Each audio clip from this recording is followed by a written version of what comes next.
We are back at the Pitch Show. Oh, test the audio here.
Members of Congress, I have the high privilege and distinct honor of presenting to you the President of the United States.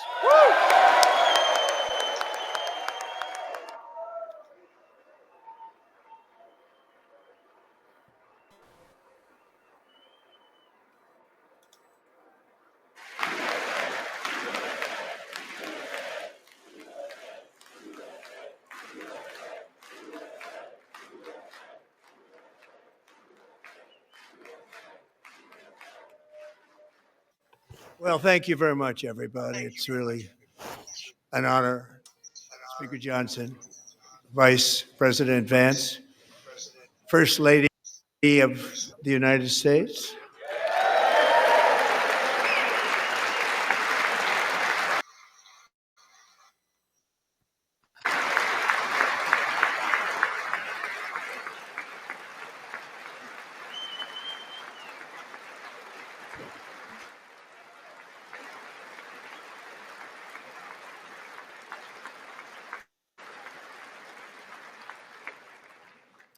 Second Lady of the United States.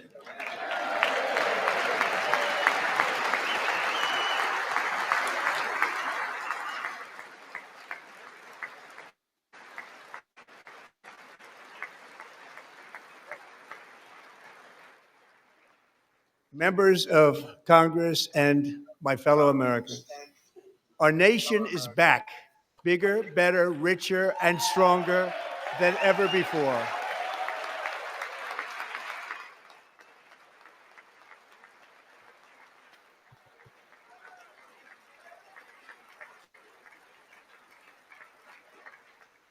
Less than 5 months from now, our country will celebrate an epic milestone in American history, the 250th anniversary of our glorious American independence.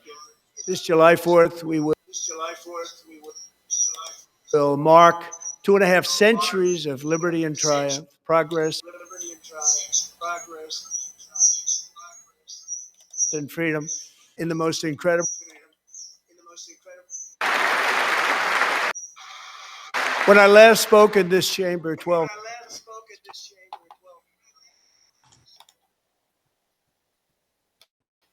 months ago, I had just inherited a nation in crisis with a stagnant economy, inflation at record levels, a wide open border, horrendous recruitment for military and police, rampant crime at home, and wars and chaos all over the world. But tonight, after just 1 year, I can say with dignity and pride that we have achieved a transformation like no one has ever seen before, and a turnaround for the ages. It is indeed a turnaround for the ages.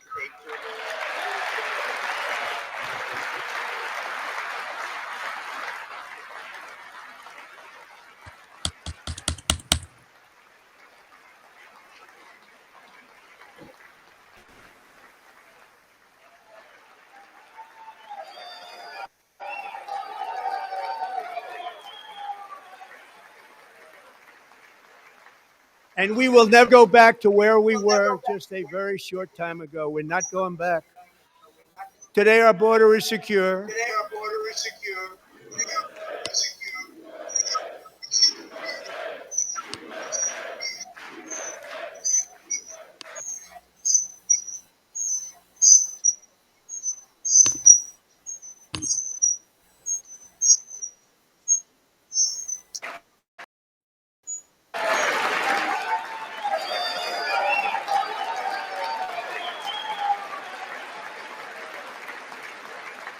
And we will never go back to where we were just a very short time ago. We're not going back. Today, our border is secure.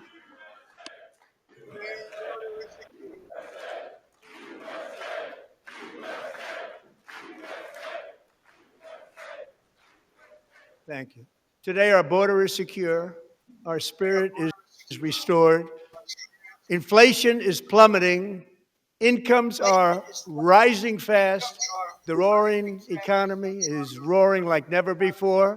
And our enemies are scared. Our military and police are stacked. And America is respected again, perhaps like never before.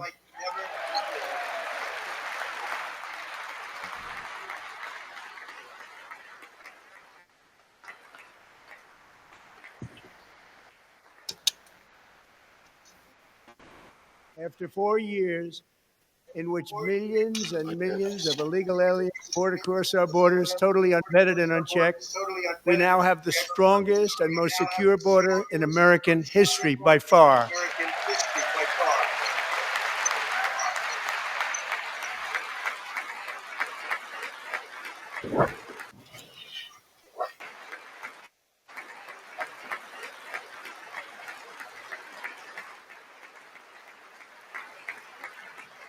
In the past 9 months, 0 illegal aliens have been admitted to the United States.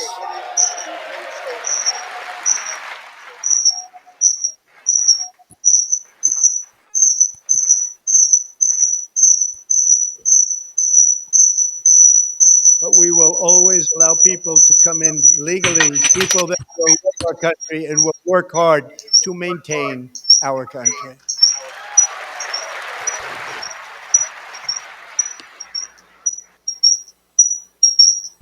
What in the fuck is wrong with us?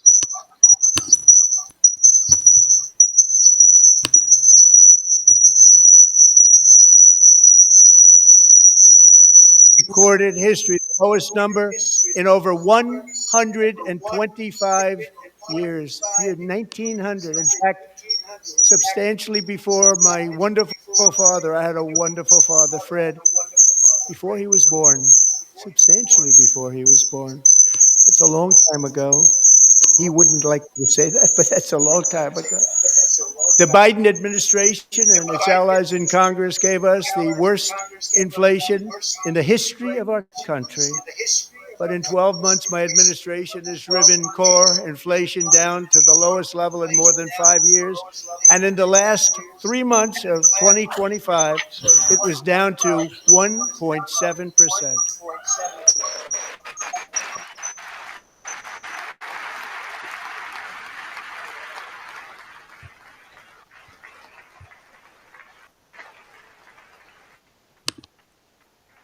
Gasoline, which reached a peak of over $6 a gallon in some states under my predecessor, it was quite honestly a disaster, is now below $2.30 a gallon in most states, and in some places, $1.99 a gallon. And when I visited the great state of Iowa just a few weeks ago, I even saw $1.85 a gallon for gasoline.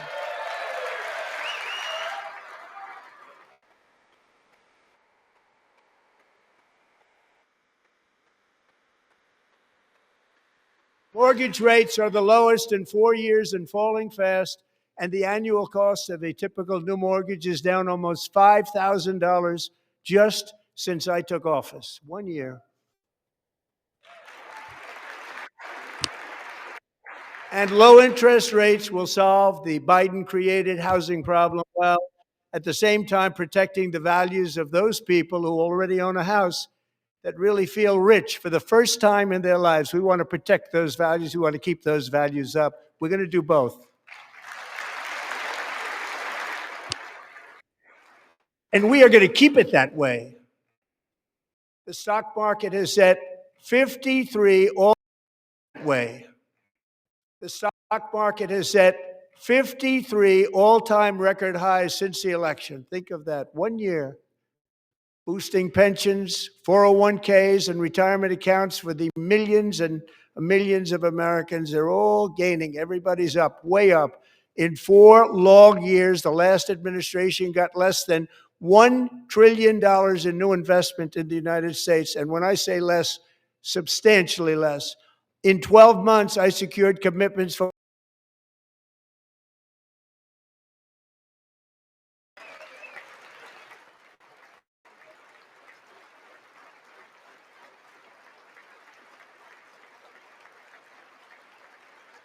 think of it, much less than $1 trillion for 4 years versus much more than $18 trillion for 1 year. What a difference a president makes.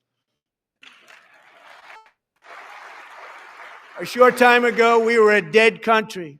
Now we are the hottest country anywhere in the world, the hottest.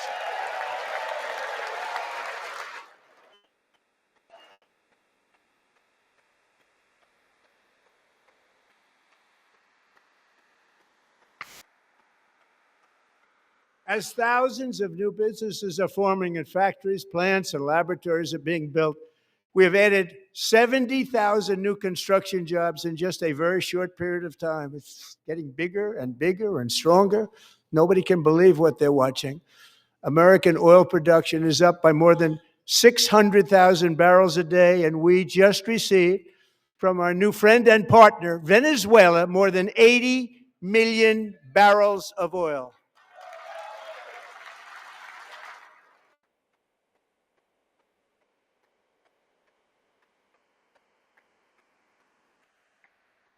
American natural gas production is at an all-time high because I kept my promise to drill, baby, drill.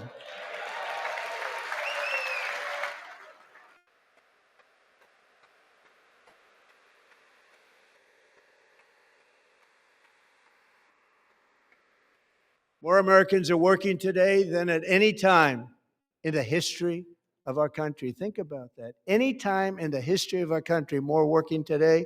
And 100% of all jobs created under my administration have been in the private sector.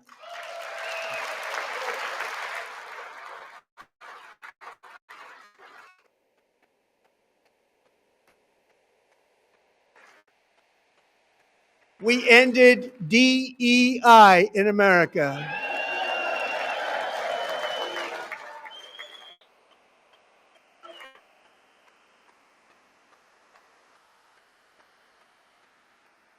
We cut a record number of job-killing regulations, and in 1 year, we have lifted 2.4 million Americans, a record, off of food stamps.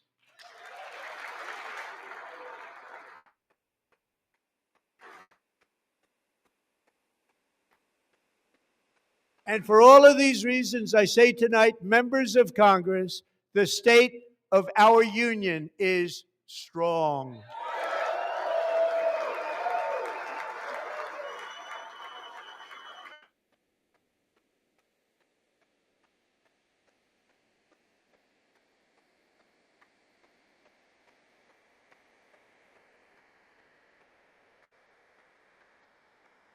Our country is winning again. In fact, we're winning so much that we really don't know what to do about it. People are asking me, please, please, please, Mr. President, we're winning too much. We can't take it anymore. We're not used to winning in our country. Until you came along, we're just always losing, but now we're winning too much. And I say, no, no, no, you're going to win again. You're going to win big. You're going to win bigger than ever. And to prove that point, here with us tonight is a group of winners who just made the entire nation proud. The men's gold medal Olympic hockey team. Come on in.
Go ahead.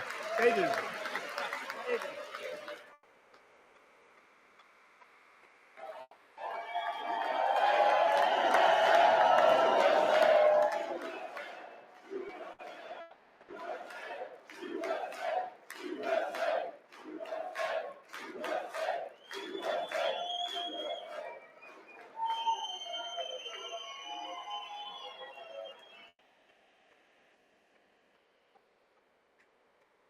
That's the first time I've ever seen them get up. And actually, not all of them did get up. But they beat a fantastic Canadian team in overtime, as everybody saw, as did the American women who will soon be coming to the White House.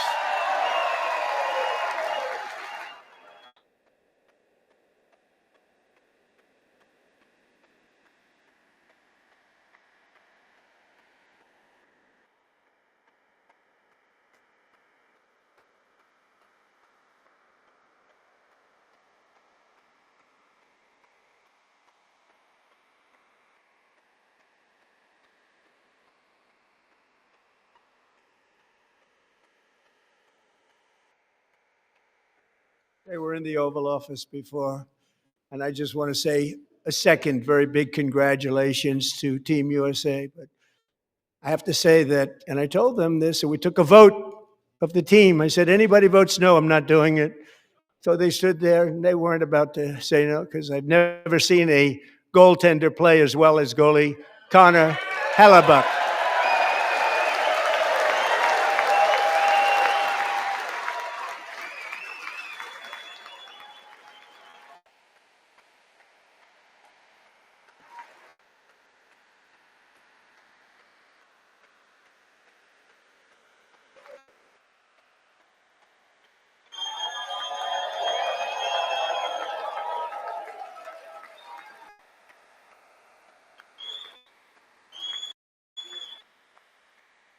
Think of it, 46 shots on goal, and I asked him, the one shot, the one where you put your stick in the back and it hit the neck of your stick and bounced off, do you practice that, or was that a little lucky? He refused to answer that question. But I just want to tell you that the members of this great hockey squad will be very happy to hear, based on their vote and my vote, and in this case, my vote was more important, that I will soon be presenting Connor with our highest civilian honor, which we will be given and which has been given to many athletes over the years. But when I say many, not too many, like 12, it's called the highest civilian honor in our country, the Presidential Medal of Freedom.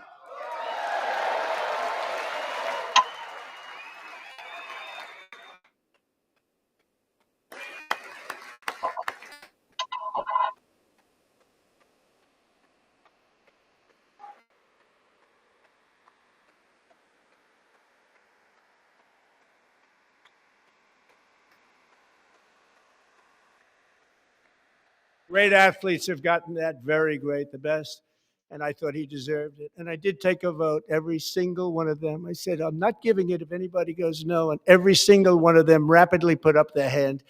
So I want to thank you. What a special job you did. What special champions you are. Thank you very much.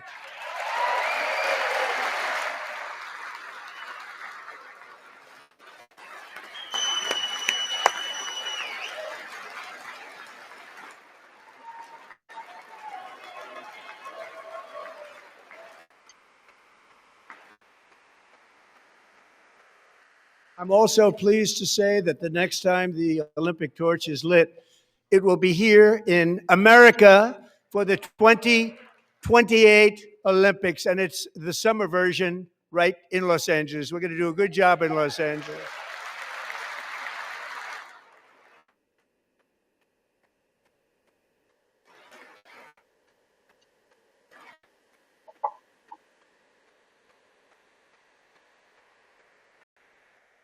And Los Angeles is going to be safe, just like Washington, D.C. is now one of the safest cities in the country. Where are those mass deportations at, bro? Come on. Certainly doesn't look that way. And this year, and I must say I got them both, I got him in my first term, and I was disappointed because I didn't think I'd be the president when this happened. But strange things took place, and now I've got him because I got the Olympics and I got the 2026 FIFA World Cup, and I wanted to claim the 250th, but I didn't get away with that one. I couldn't claim that one for myself. But we're getting the World Cup, so we have the World Cup and the Olympics coming, and that is exciting news.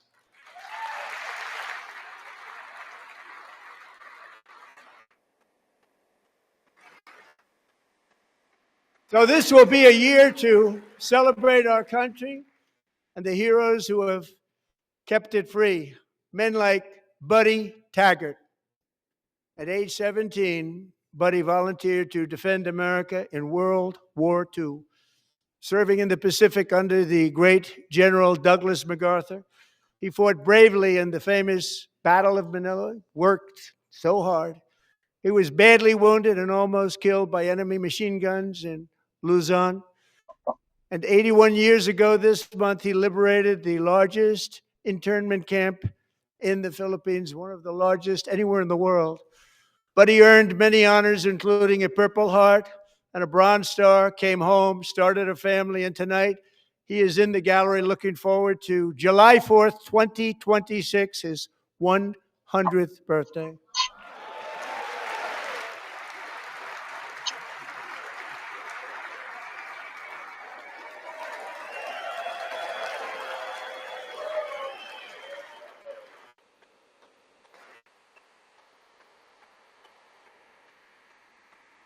Aaron's starting to put on some weight.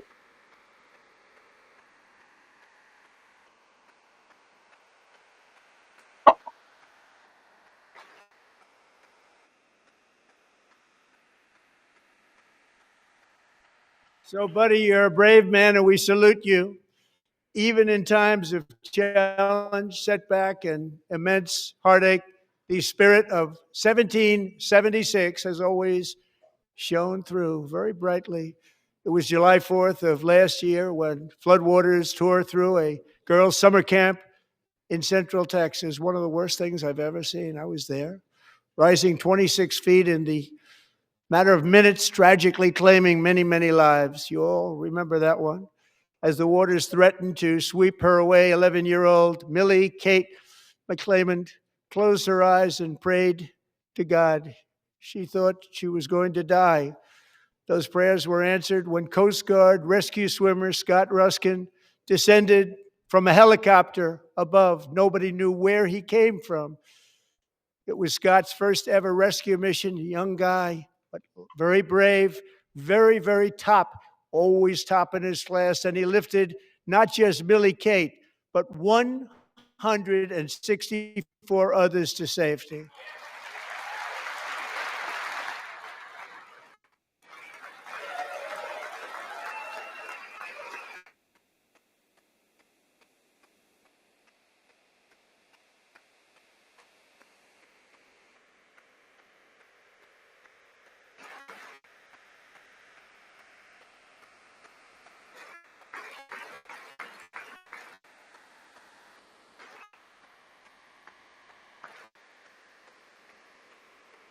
People watched Scott from a distance, and they couldn't believe what they were seeing. The winds were blowing, the rain was pouring, everything was going, and that rapid water, nobody's ever seen anything like it. They said, wow, that's something. Tonight, Scott and Millie Kate are here together, reunited for the very first time. Thank you, Scott, Millie Kate.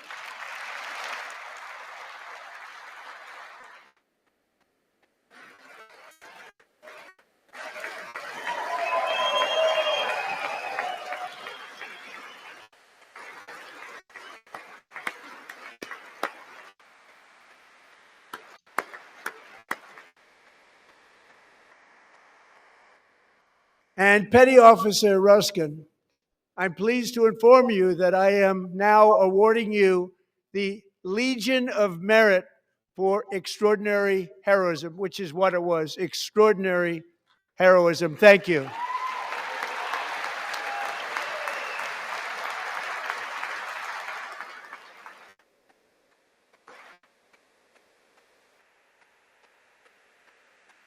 I'd like to have the military aide to please come down and take care of the service. Military aid, thank you very much. Take care of that very important service. Thank you very much.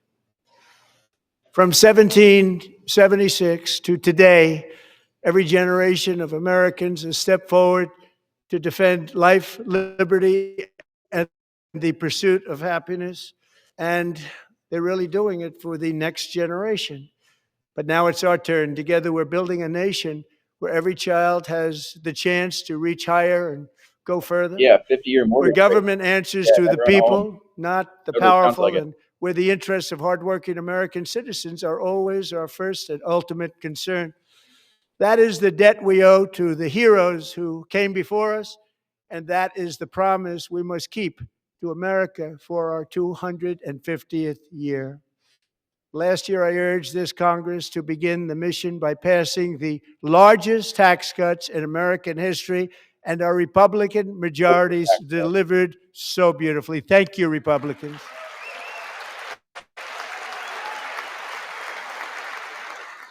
Don't get it twisted.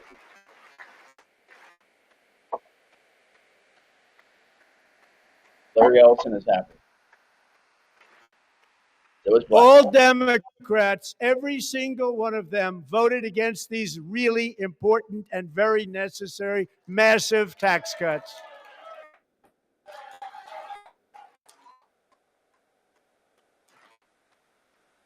They wanted large-scale tax increases to hurt the people instead. But we held strong, and with the great, big, beautiful bill, we gave you no tax on tips, no tax on overtime, and no tax on Social Security for our great seniors.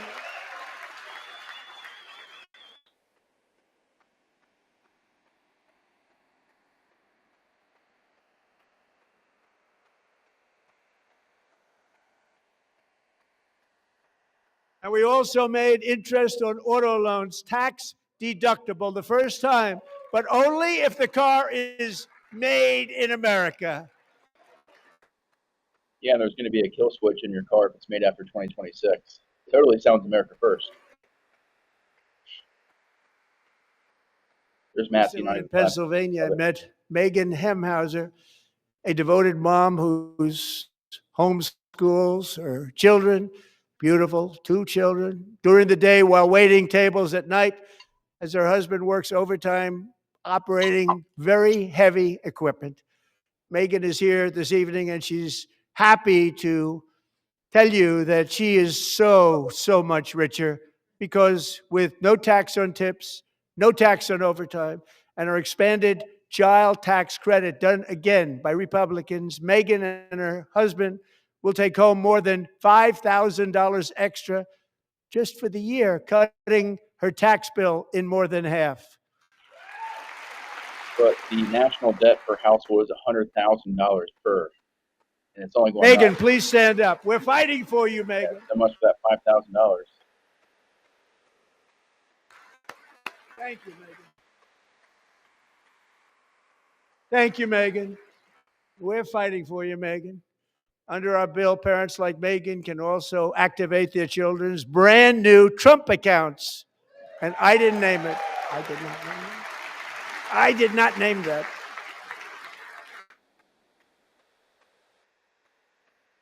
Nobody believes me, but I did not name it. It was named by a very tall man sitting right there in the third row. Nice man, a good man. Tax-free investment accounts for every American child. This is something that's so special and has taken off and gone through the roof. Millions will be pre-funded courtesy of the U.S. Treasury and private individuals like Michael and Susan Dell, who have donated $6.25 billion to fund the Trump accounts for 25 million American children. Unless you get $1,000. They're great people. That's basically what they have to do.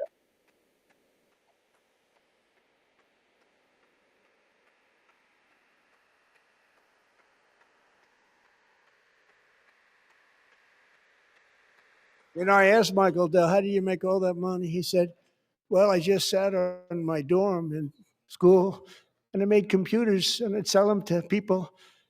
And I just kept selling and selling and selling. And pretty amazing story. That's called the American dream. He sold a lot of computers, a lot of those laptops.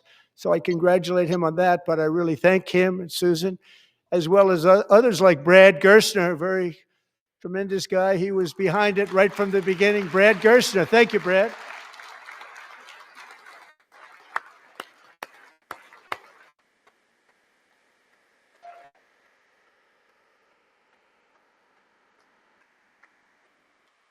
So with modest additional contributions, these young people's accounts could grow to over $100,000 or more by the time they turn 18. Think of it. How much money is that for somebody that started with nothing? For everybody else, though, Over 100,000, could be much more than like that. Gen Z can't even To make this afford investment in our to buy children's future, groceries in the go apartment to they rent. trumpaccounts.gov, trumpaccounts.gov. And a lot of people are doing it. They're setting every record in the book. It's popular. They knew what it was going to take. I'm so proud of them. I'm so proud of the people that got it started. And now it's just taken off. One of the primary reasons for our country's stunning economic turnaround, the biggest in history, where the Dow Jones broke 50,000 4 years ahead of schedule, and the S&P hit 7,000, where it wasn't supposed to do it for many years, were tariffs. I used these tariffs, took in hundreds of billions of dollars to make great deals for our country, both economically and on a national security basis. Everything was working well. Countries that were ripping us off for decades are now paying us hundreds of billions of dollars. They were ripping us so badly, you all know that. Everybody knows it. Even the Democrats know it. They just don't want to say it. And yet these countries are now happy, and so are we. We made deals. The deals are all done. And they're happy. They're not making money like they used to, but we're making a lot of money. There was no inflation, tremendous growth. And the big story was how Donald Trump called the economy correctly. And 22 Nobel Prize winners in economics didn't. They got it totally wrong. They got it really wrong. And then just 4 days ago, an unfortunate ruling from the United States Supreme Court. It just came down. It came down. Very unfortunate ruling. Yeah, the one policy that's back to America first. But the good news is that almost all countries and corporations want to keep the deal that they already made, right, Scott? Knowing that the legal power that I, as president, have to make a new deal could be far worse for them, and therefore they will continue to work along the same successful path that we had negotiated before the Supreme Court's unfortunate involvement. So despite the disappointing ruling, these powerful country-saving, it's saving our country, the kind of money we're taking in, peace-protecting. Many of the wars I settled was because of the threat of tariffs. I wouldn't have been able to settle them without. Will remain in place under fully approved and tested alternative legal statutes. And they have been tested for a long time. They're a little more complex, but they're actually probably better, leading to a solution that will be even stronger than before. Congressional action will not be necessary. It's already time-tested and approved. And as time goes by, I believe the tariffs paid for by foreign countries will, like in the past, substantially replace the modern-day system of income tax, taking a great financial burden off the people that I love. See, that'd be awesome, but that's not realistic. He needs to end the Fed. If Congress just passes a bill, gets the Senate, Right? you stamp a freaking bill, and you actually end the Federal Reserve banking cartel. That's how you free Moving America. forward, factories, jobs, investment, and trillions of dollars will continue pouring into the United States of America because we finally have a president who puts America first. I put America first. I love America. Yeah, it's not you.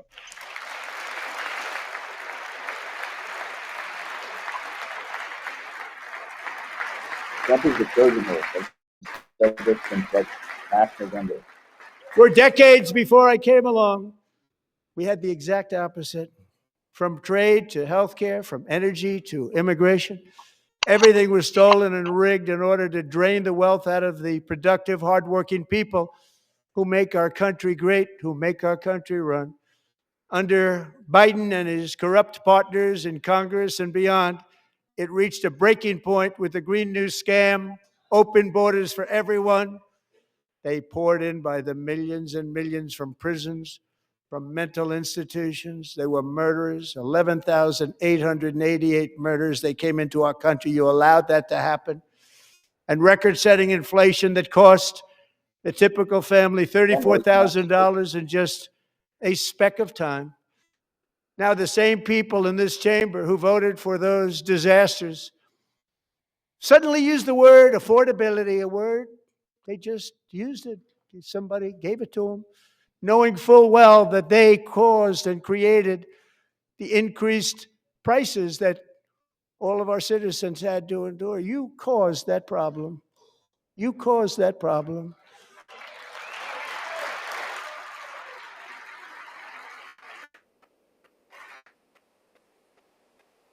A good way to divert from any accountability there by blaming it on something 4 years ago. Again, they knew their statements were a lie. They knew it. They knew their statements were a dirty, rotten lie. Their policies created the high prices. Our policies are rapidly ending them. We are doing really well. Those prices are plummeting downward.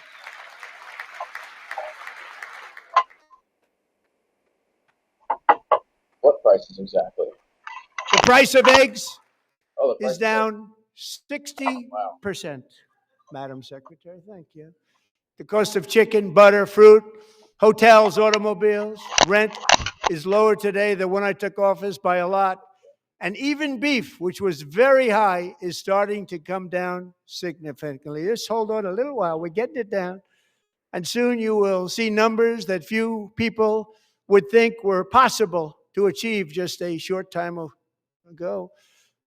Nobody can believe when they see the kind of numbers, and especially energy, when they see energy going down to numbers like that, they cannot believe it. It's like another big tax cut. I'm also confronting one of the biggest ripoffs of our times, the crushing cost of health care caused by you.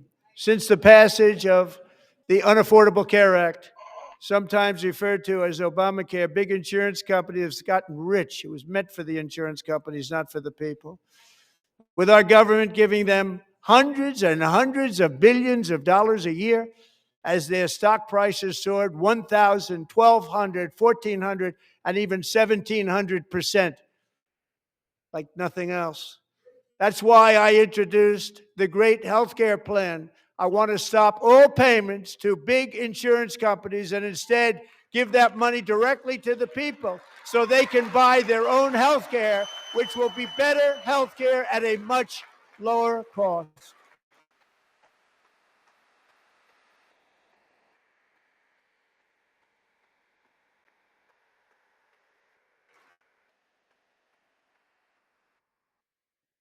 In addition, my plan requires maximum price transparency. That's a big deal. Sounds so simple, so big. And I did that in my first term, and the Democrats immediately terminated it with full knowledge that they were doing a very bad thing for the people. Costs were going to go way up, and that's what happened. And now I'm bringing them way down on health care and everything else. I'm also ending the wildly inflated cost of prescription drugs like has never happened before.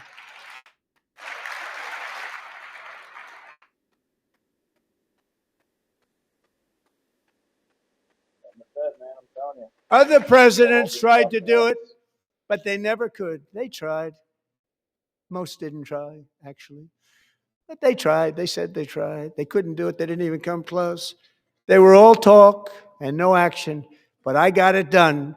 Under my just enacted most favored nation agreements, Americans who have for decades paid by far the highest prices of any nation anywhere in the world for prescription drugs will now pay the lowest price anywhere in the world for drugs. Anywhere. The lowest price.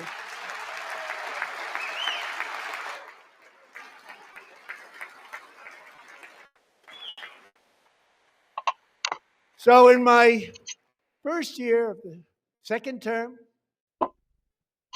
should be my third term, But strange things happen. I took prescription drugs, a very big part of healthcare, from the highest price in the entire world to the lowest. That's a big achievement. The result is price differences of 300, 400, 500, 600% and more, all available right now at a new website called TrumpRx.gov. And I didn't name that one either, by the way. His own company. So stop buying corrupt. And here tonight is the very first customer ever to get that big discount, and it is big. Catherine Rayner. For 5 years, she and her husband have struggled with infertility, and they turned to IVF. One drug has been costing Catherine $4,000 to purchase. But a few weeks ago, she logged onto the Trump RX website and got that same drug that cost $4,000, got it for under $500, a reduction of much more, actually, than $3,500. Catherine, we are all praying for you, and you're going to be a great mom.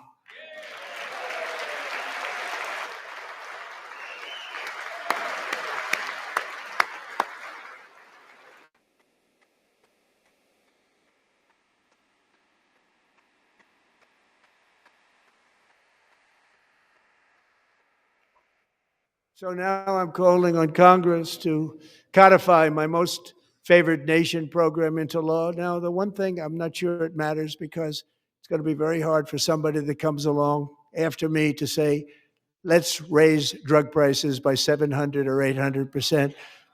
But John and Mike, if you don't mind, codify it anyway. They may do it. Codify it anyway. Thank you. Many Americans are also concerned that energy demand from AI data centers could unfairly drive up their electric utility bills. That's the problem.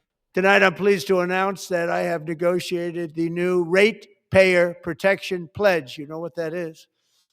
We're telling the major tech companies that they have the obligation to provide for their own power needs. They can build their own power plants as part of their factory, so that no one's prices will go up.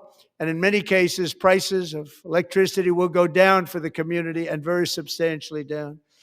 This is a unique strategy never used in this country before.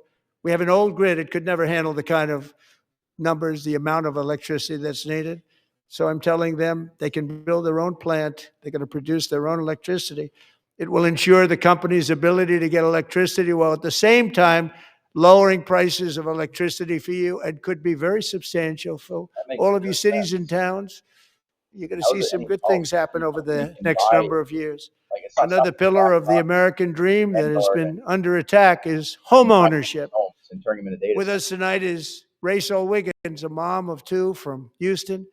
She placed bids on 20 homes and lost all of those bids to gigantic investment firms that bypassed inspection, paid all cash, and turned those houses into rentals, stealing away her American dream. She was devastated.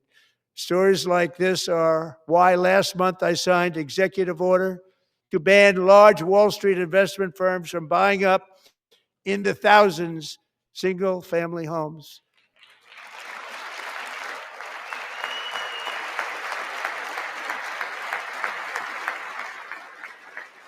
I agree with that. Hopefully that. And now I'm asking Congress to make that ban permanent, because homes for people, really, that's what we want. We want homes for people, not for corporations. Corporations are doing just fine. Racel, thank you very much. Good luck with your home. You'll get one soon.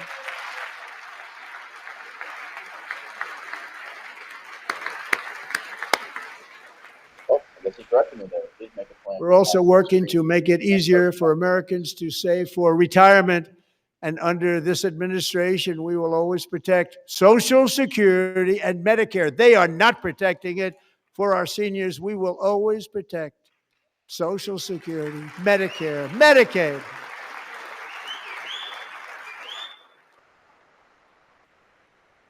Since I took office, the typical 401k balance is up by at least $30,000. That's a lot of money.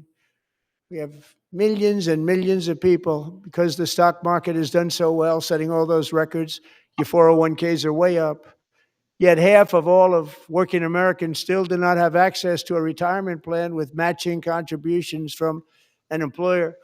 To remedy this gross disparity, I'm announcing that next year my administration will give these often forgotten American workers, great people, the people that built our country, access to the same type of retirement plan offered to every federal worker. We will match your contribution with up to $1,000 each year. As we ensure that all Americans can profit from a rising stock market, let's also ensure that members of Congress cannot corruptly profit from using insider information. So we can't stop that from happening.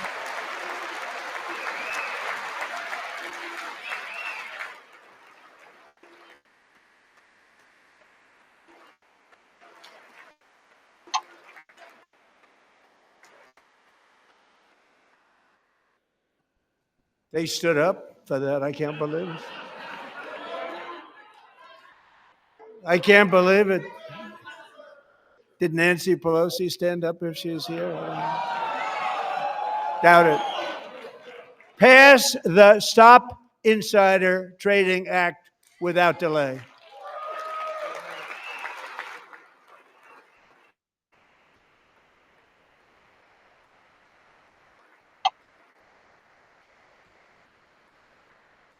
I wasn't sure if anybody, even on this side, was going to applaud for that. I'm very impressed. Thank you. I'm very impressed.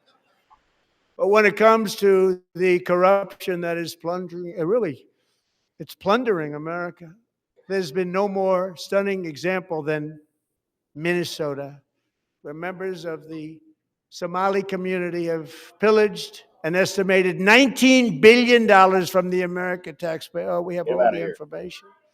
And in actuality, the number is much higher than that.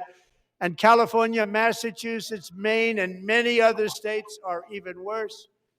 This is the kind of corruption that shreds the fabric of a nation, and we are working on it like you wouldn't believe. So tonight, although started 4 months ago, I am officially announcing the war on fraud to be led by our great Vice President, J.D. Vance. Wait, hold on. The guy with the Indian wife is taking over immigration problems? I think that makes sense.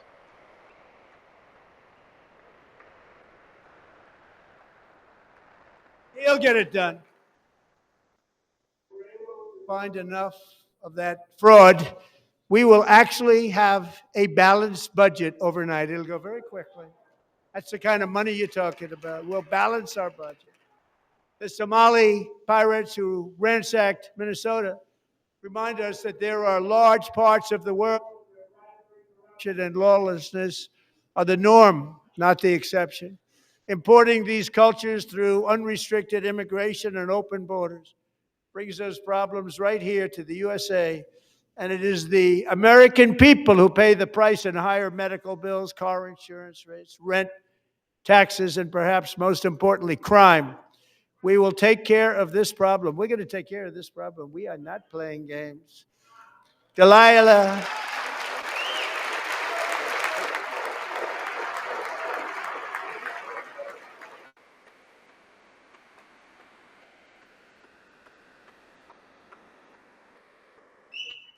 Delilah Colden was only 5 years old in June 2024 when a 18-wheel tractor trailer plowed into her stopped car traveling at 60 miles an hour or more. The driver was an illegal alien let in by Joe Biden and given a commercial driver's license by open borders politicians in California. Doctors said Delilah would never be able to walk or talk, have a good life. She wouldn't even be able to eat again. But against all odds, she is now in the first grade learning to walk. And she's here this evening with her dad, Marcus, a fantastic man. Delilah, please, you are a great inspiration. Please stand up.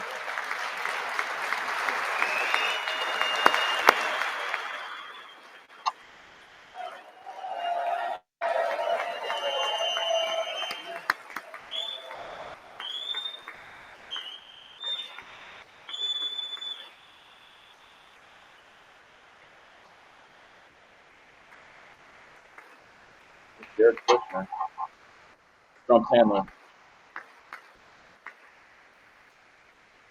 Thank you, Delilah. Many, if not most, illegal aliens do not speak English and cannot read even the most basic road signs as to direction, speed, danger, or location. Facts. That's why tonight I'm calling on Congress to pass what we will call the Delilah Law, barring any state from granting commercial driver's licenses to illegal aliens.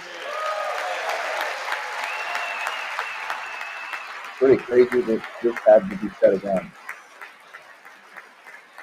You'd think it would be common sense not to be handing out a freaking driver's license. And yesterday, Even as you happening probably saw at the White Go to House, school. I hosted a ceremony with all over the place. Americans who lost their treasured loved ones to the scourge of illegal immigration. People came into our country, how we allowed this to happen with our open borders.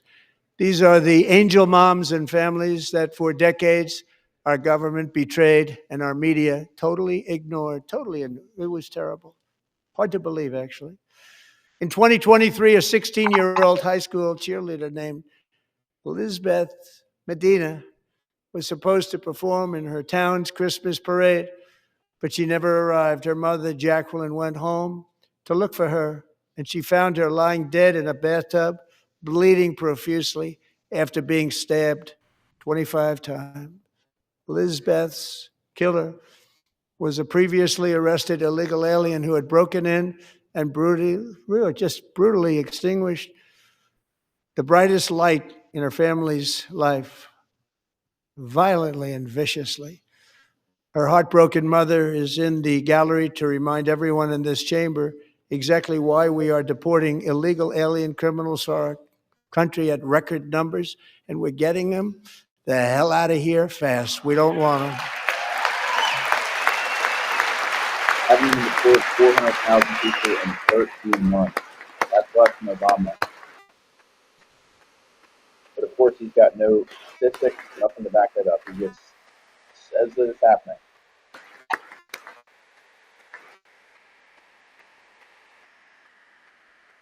Thank you very much, Jacqueline. Thank you. We can never forget that many in this room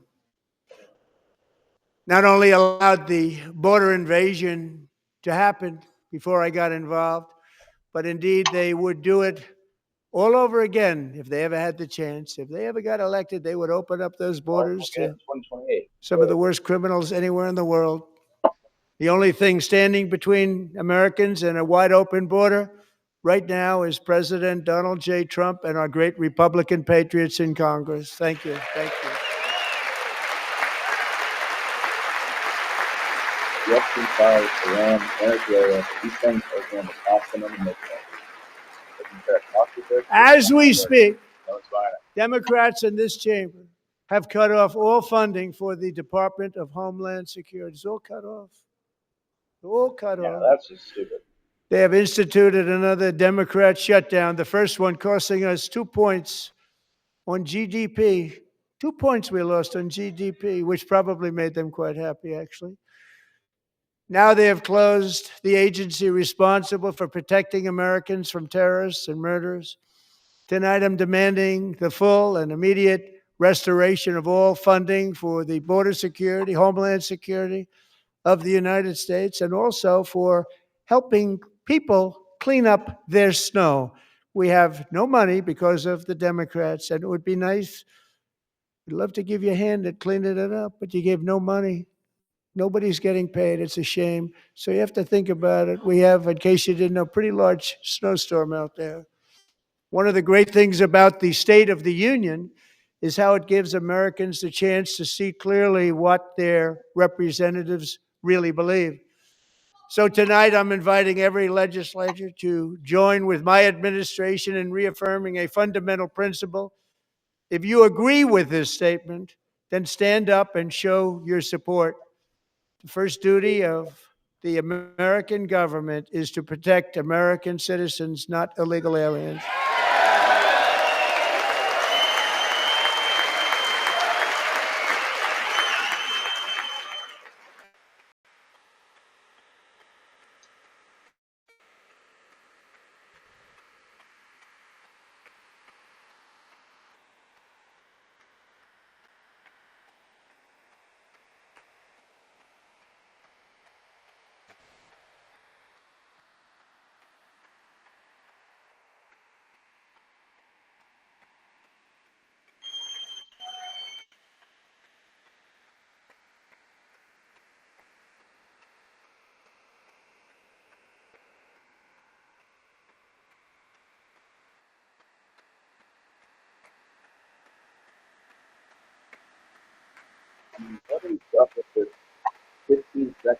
immunization. We don't have mass deportation. Like everything Trump campaigned to do, he has not accomplished.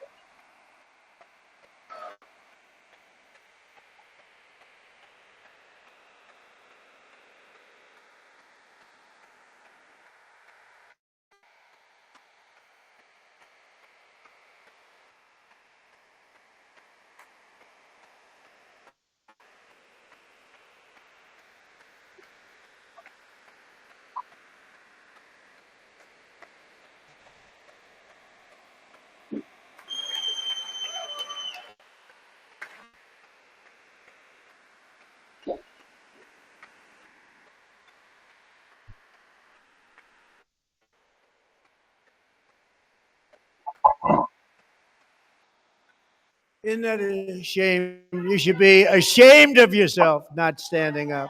You should be ashamed of yourself. That is why I'm also asking you to end deadly sanctuary cities that protect the criminals and enact serious penalties for public officials who block the removal of criminal aliens.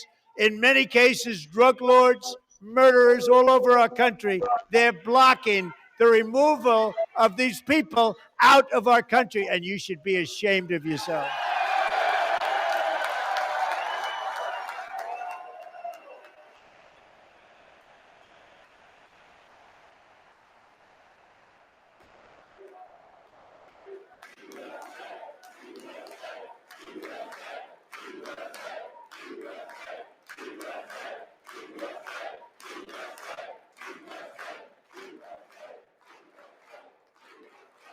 And perhaps most importantly, I'm asking you to approve the Save America Act. To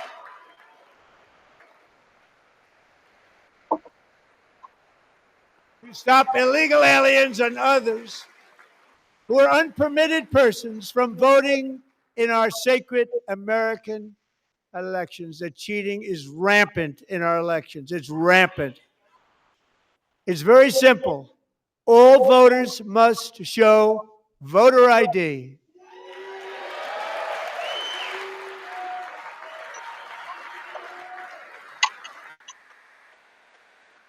Yeah, what's so crazy about that one? It's only controversial. All voters must show proof of citizenship in order to vote.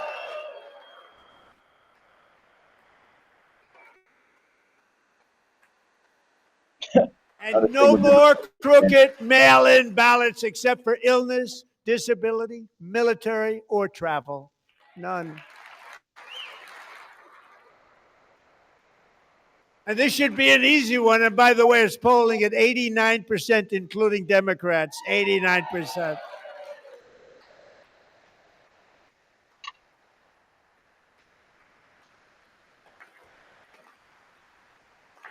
And even the new communist mayor of New York City, I think he's a nice guy, actually. Speak to him a lot. Bad policy, but nice guy. Just said they want people to shovel snow. They got hit hard. Wants them to shovel snow, but if you apply for that job, you need to show 2 original forms of ID and a Social Security card. Yet they don't want identification for the greatest privilege of them all, voting in America. No, it's no good. No good. Both Republicans and Democrats overwhelmingly agree on the policy that we just enunciated. And Congress should unite and enact this common sense, country-saving legislation right now, and it should be before anything else happens.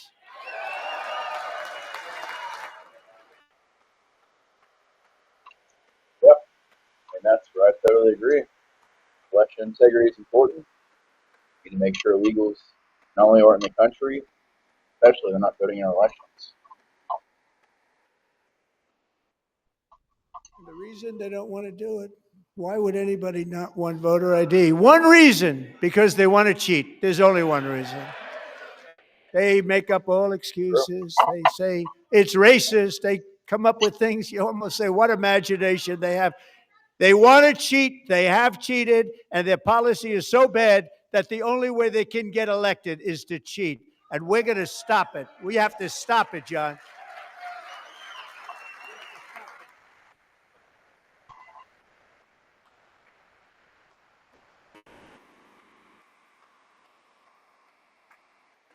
And here is one more opportunity to show common sense in government. In the gallery tonight are Sage Blair and her mother, Michelle.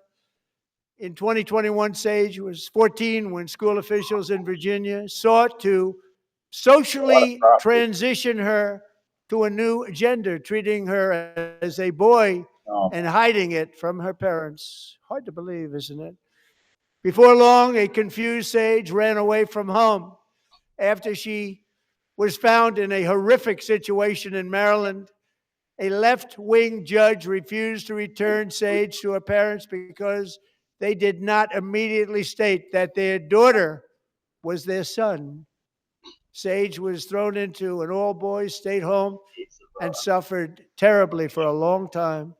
But today, all of that is behind them because Sage is a proud and wonderful young woman with a full ride scholarship to Liberty University. Sage and Michelle, please stand up.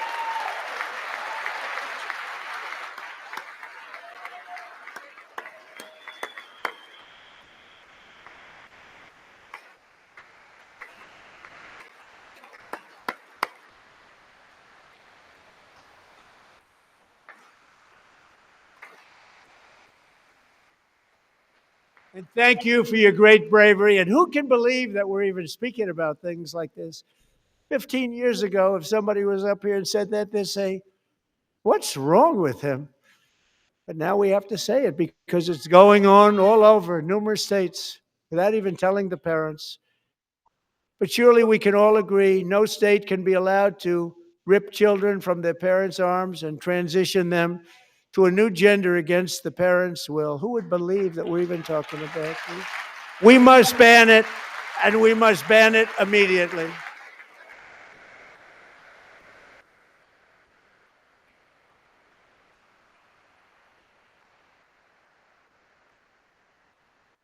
Look, nobody stands up. These people are crazy. I'm telling you, they're crazy.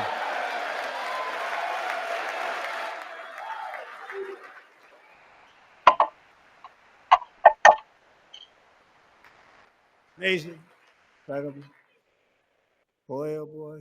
We're lucky we have a country. With people like this, Democrats are destroying our country, but we've stopped it just in the nick of time, didn't we? Huh?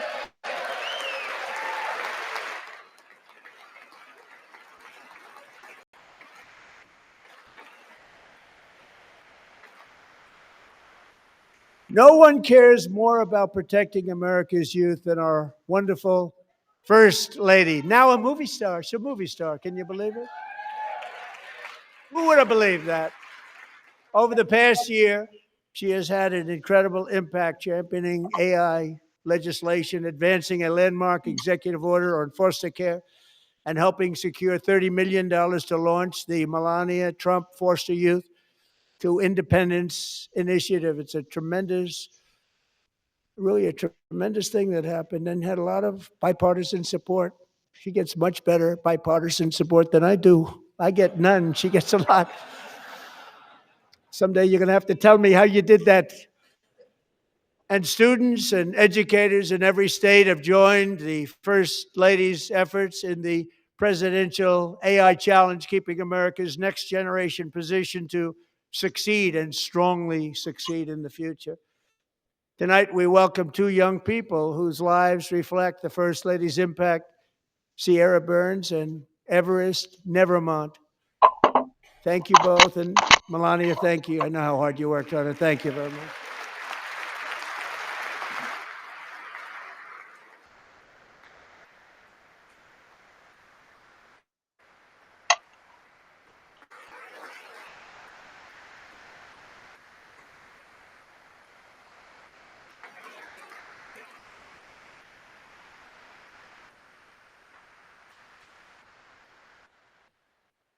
I'm very proud to say that during my time in office, both the first 4 years and in particular this last year, there has been a tremendous renewal in religion, faith, Christianity, and belief in God.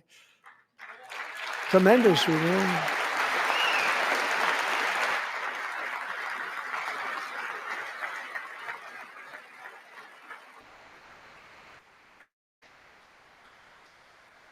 This is especially true among young people, and a big part of that had to do with my great friend, Charlie Kirk, a great guy, great man.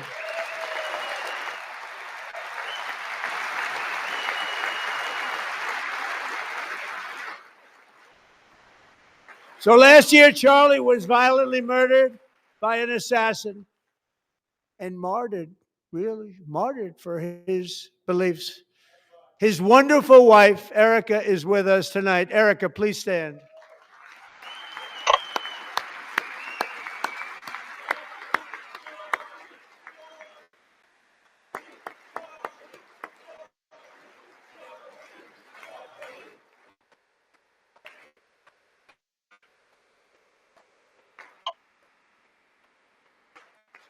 Thank you, Erica. Been through a lot. In Charlie's memory, we must all come together to reaffirm that America is one nation under God, and we must totally reject political violence of any kind.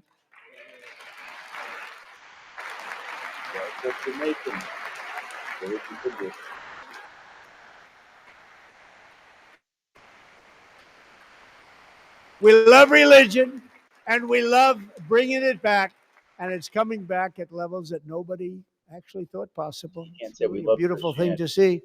see. We love Above all, religion. unleashing America's promise requires keeping our community safe.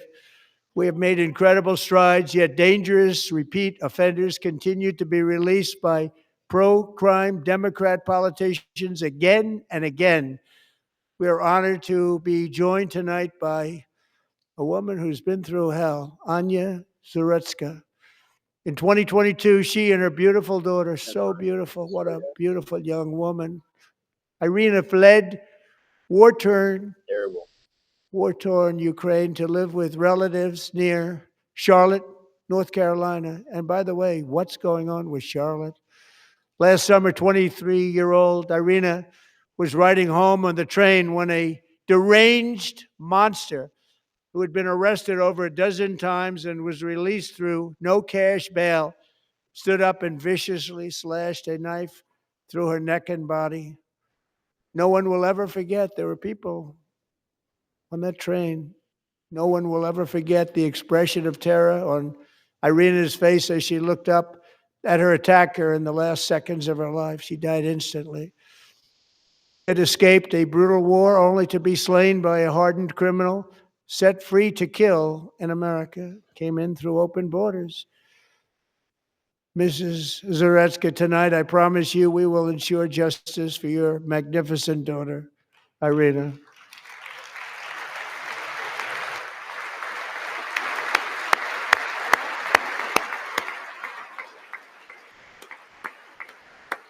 That's crazy.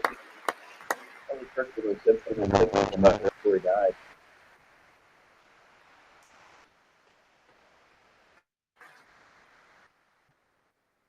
How do you not stand? How do you not stand?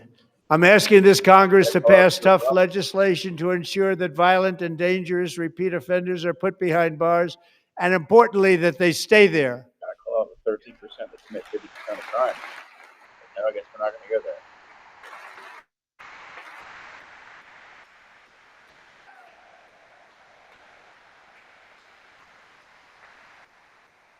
Starting last summer, I deployed our National Guard and federal law enforcement to restore law and order to our most dangerous cities, including Memphis, Tennessee, big success, New Orleans, Louisiana, big success, and our nation's capital itself, Washington, D.C., where we have almost no crime anymore in Washington, D.C. How did that happen?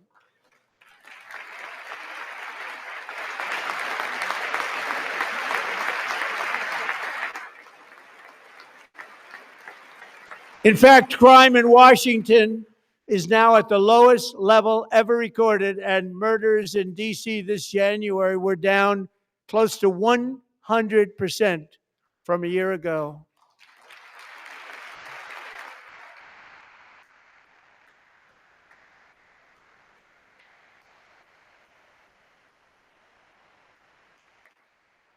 They don't like to hear that.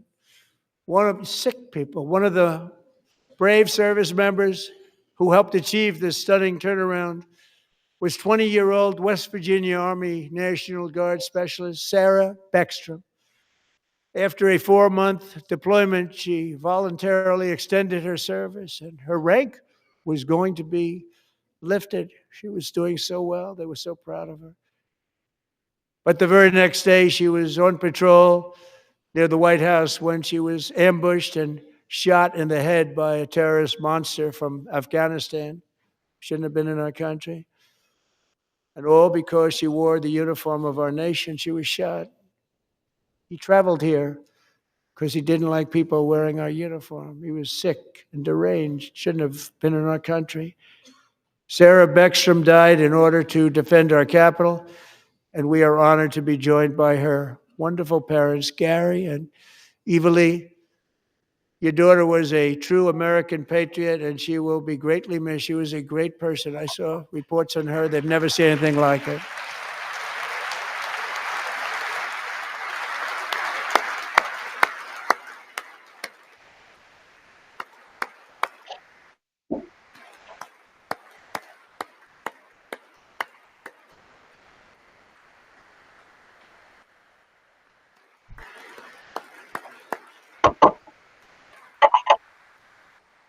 So sorry. Thank you very much.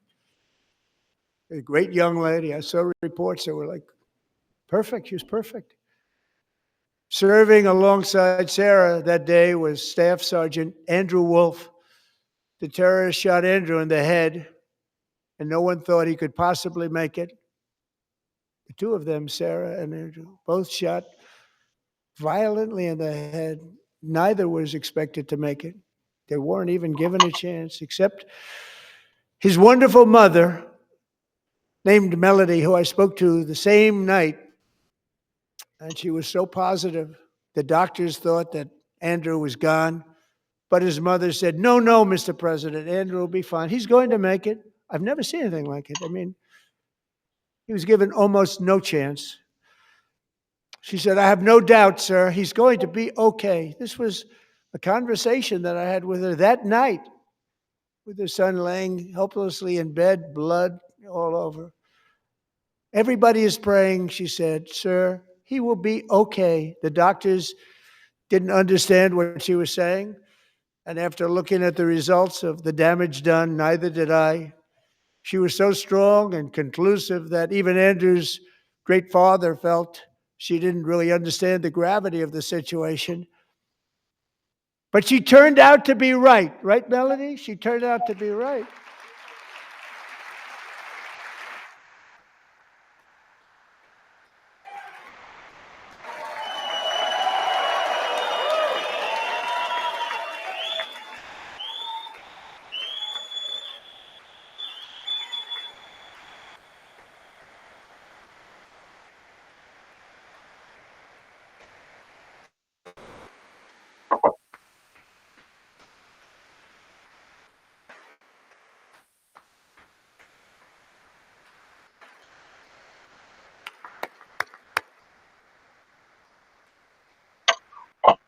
Amazing, actually. I said, where does this woman come from? She's the most positive person I've ever met. With God's help, Andrew has battled back from the edge of death, and we're talking about the edge of death, on his way to a miraculous recovery. He's got a little work to do, but he's doing great. Nice to see you. He's a good-looking guy. Nice to see you. Thanks, Andrew. Thank you very much.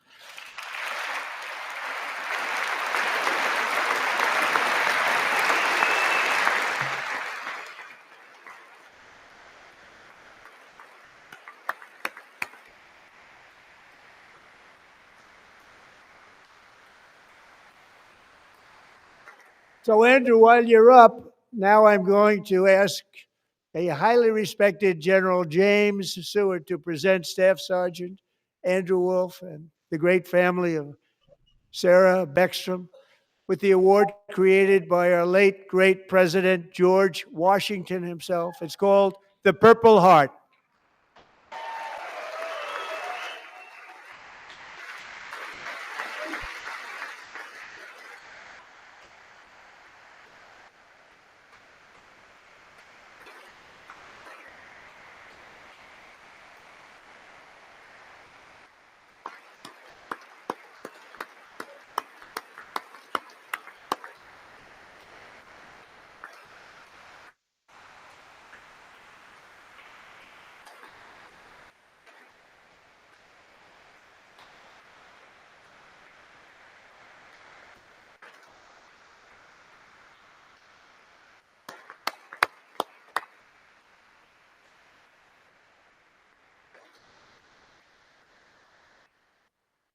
We love you all.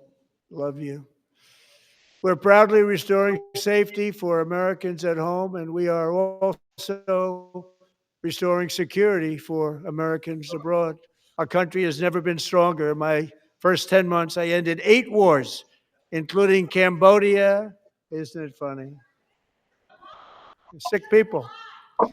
Cambodia and Thailand, Pakistan and India would have been a nuclear war. 35 million people said the Prime Minister of Pakistan would have died if it were not for my involvement. Kosovo and Serbia, Israel and Iran, Egypt and Ethiopia, Armenia and Azerbaijan, the Congo and Rwanda, and of course the war in Gaza, which proceeds at a very low level. It's just about there.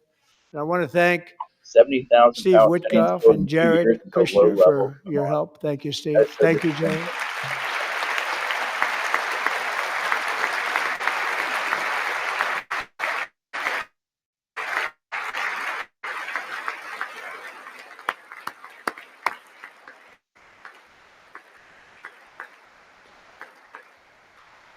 And I also want to thank the man they report to, Secretary of State Marco Rubio. Thank you, Marco.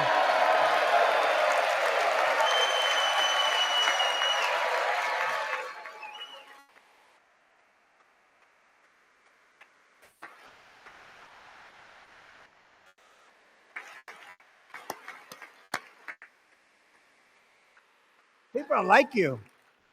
You know, Marco got 100% of the votes when he was in confirmation. I think our next one was about That's 54%. not a good sign. That means he's And some of the on both Democrats sides. are now saying, I can't believe we approved that guy. And he said it's an honor that they feel that way, Larry right, Ellison, Marco? the largest You have contributor. done Yeah, a great yeah, job, that great guy. Secretary of State. I think he'll go down as the best ever. And now it's one of the worst ever. He's failure of the country. He gets it up there. He's literally pushing us into a war with Iran. Under the ceasefire I negotiated, every single hostage, both living and dead, has been returned home. Can you believe that?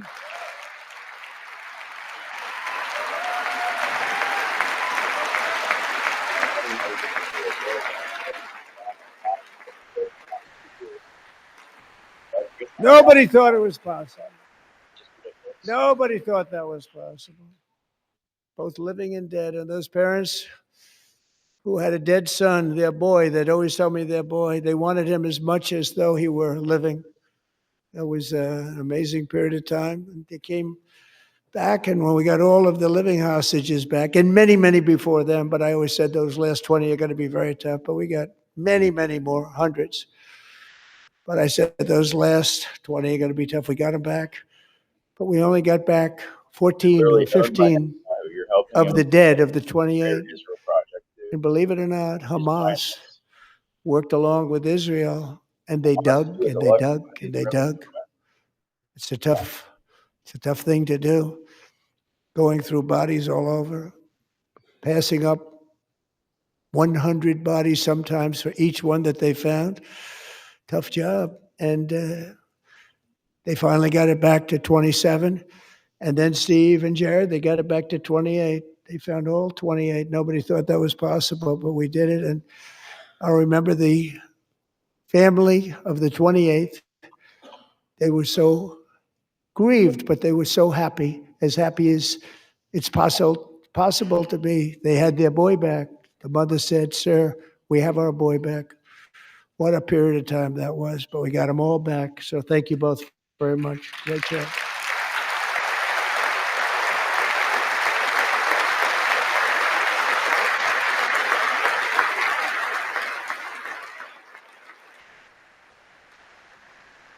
And we're working very hard to end the ninth war, the killing and slaughter between Russia and Ukraine, where 25,000 soldiers are Said dying you would each fix and that on day every one. month. Think of that, 25,000 Look where that's at. It's only soldiers are dying a month. A war which would have never happened if I were president, would have never happened. As president, I will make peace wherever I can, but I will never hesitate to confront threats to America wherever we must. That's why in a breakthrough operation last June, the United States military obliterated Iran's nuclear weapons program with an attack on Iranian soil known as Operation Midnight Hammer. Okay, that's total horse crap. That was a case and highly reputable to war criminal. I would fight them for the country was destroyed. Good. If it was destroyed, we wouldn't be doing this. For decades, it had been the policy of the United States never to allow Iran to obtain a nuclear weapon. Many decades. Since they seized control of that proud nation 47 years ago, the regime and its murderous proxies have spread nothing but terrorism and death and hate. They've killed and maimed thousands of American service members and hundreds of thousands and even millions of people Israel first. with what's called roadside bombs. They were the kings of the roadside bomb. And we took out Soleimani. I did that during my first term. Had a huge impact. He was the father of the roadside bomb.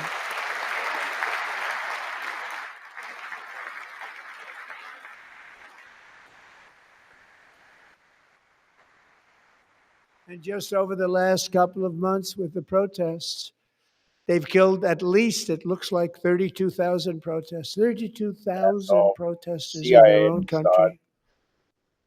They shot them and hung them. No way that's organic. We stopped them from hanging a lot of them with the threat of serious violence. But this is How can you not see this is Georgia? some terrible people. Bush 2.0. They've already developed missiles that can threaten Europe and our bases overseas, and they're working to build missiles that will soon reach the United States of America. After Midnight Hammer, they were warned to make no future attempts to rebuild their weapons program, and in particular, nuclear weapons. Yet they continue, starting it all over. We wiped it out, and they want to start all over again, and are at this moment again pursuing their sinister ambitions. We are in negotiations with them. They want to make a deal, but we haven't heard those secret words. We will never have a nuclear weapon. My preference. Double standard is so obvious. I'm not for nuclear proliferation, but I say that Israel should have their nuclear program, but if Iran has to have one to protect themselves. My preference is to solve this problem through diplomacy. But one thing is certain, I will never allow the world's #1 sponsor of terror, which they are by far, to have a nuclear weapon. Can't let that happen.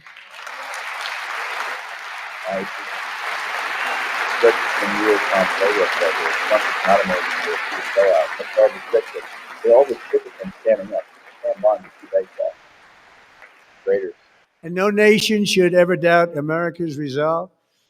We have the most powerful military on earth. I rebuilt the military in my first term. We're going to continue to do so.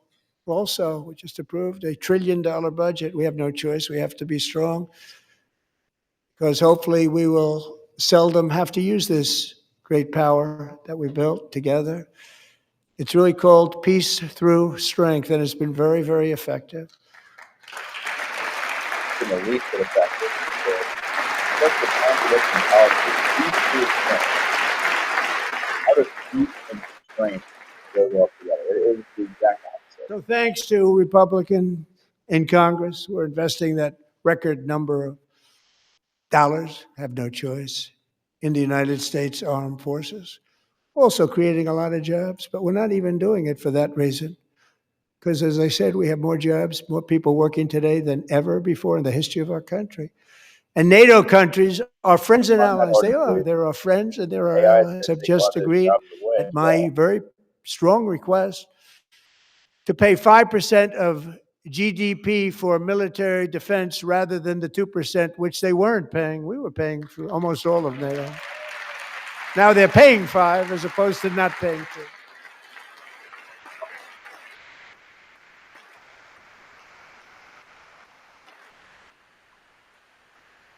And getting that 5% was something which everyone said would never be done, could not happen. We got it really easily with one meeting. And big difference between 2% that's not paid. We were paying the freight of many of them. Very few were paid up. Now 5%, then they're paid. And everything we send over to Ukraine is sent through NATO, and they pay us in full. They pay us totally in full. Every branch of our armed forces is setting records for recruitment. This is so exciting. And every service member recently.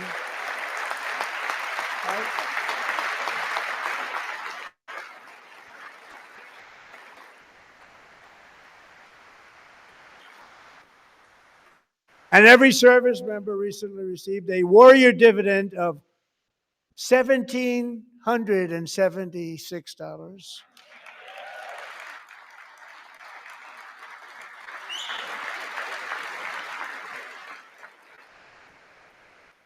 You know, they put it on my desk. We got the money from tariffs and other things. A lot of money we have. We have much more money than people understand. Have to rebuild that program a little bit, but it won't take long. But we got the money, and it was $1,775, and they wanted my approval. And I said, "What's the number?" $1,775. I said, "Wait a minute. For one more dollar, we can have $1,776. It's going to." I said, "We're going to figure that." I never asked anybody if we could afford it. One more dollar. I said $1,776. And I said, "That's good." And I'll tell you what, our military, that was 4 months ago, our military, I never see a person in the military that doesn't thank me for it. So we're honored to do it. They deserve it. And we call it 1776. It was great. And we love our military. We love our law enforcement.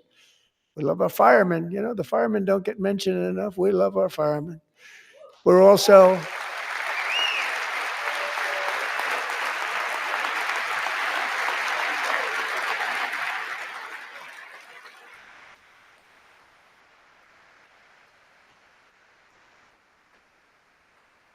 restoring American security and dominance in the Western Hemisphere, acting to secure our national interests and defend our country from violence, drugs, terrorism, and foreign interference. For years, large swaths of territory in our region, including large parts of Mexico, really large parts of Mexico, have been controlled by murderous drug cartels. That's why I designated these cartels as foreign terrorist organizations, and I declared illicit fentanyl as a weapon of mass destruction.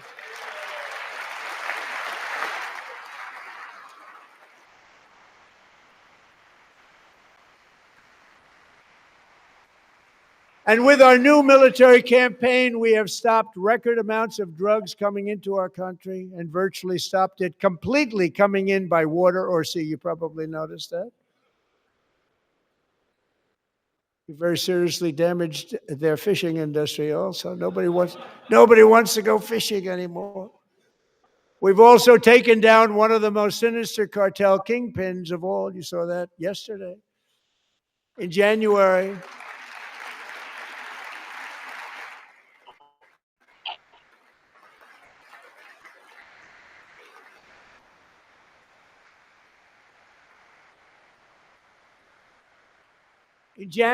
elite American warriors carried out one of the most complex, spectacular feats of military competence and power in world history. No one's seen anything like it. Foreign leaders, I won't tell you who, called me and they said, "Very impressive, very, very." They couldn't believe, they all watched, they saw what happened.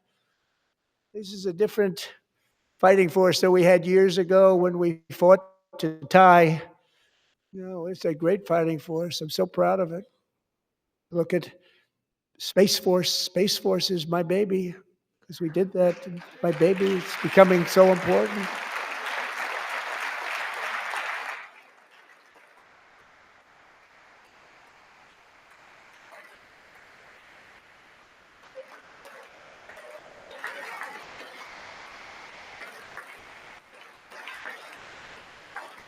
And America's armed forces overwhelmed all defenses and utterly defeated an enemy, good fighters, to end the reign of outlaw dictator Nicolas Maduro and bring him to face American justice.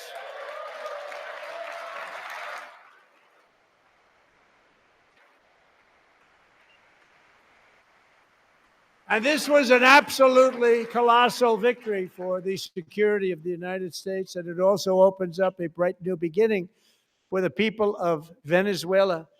We're working closely with the new president of Venezuela, Delcy Rodriguez, to unleash extraordinary economic gains for both of our countries and to bring new hope to those who have suffered so terribly. They really did suffer. With us tonight is Alejandro Gonzalez. She grew up in a tight-knit Venezuelan family and was especially close to her beloved uncle Enrique.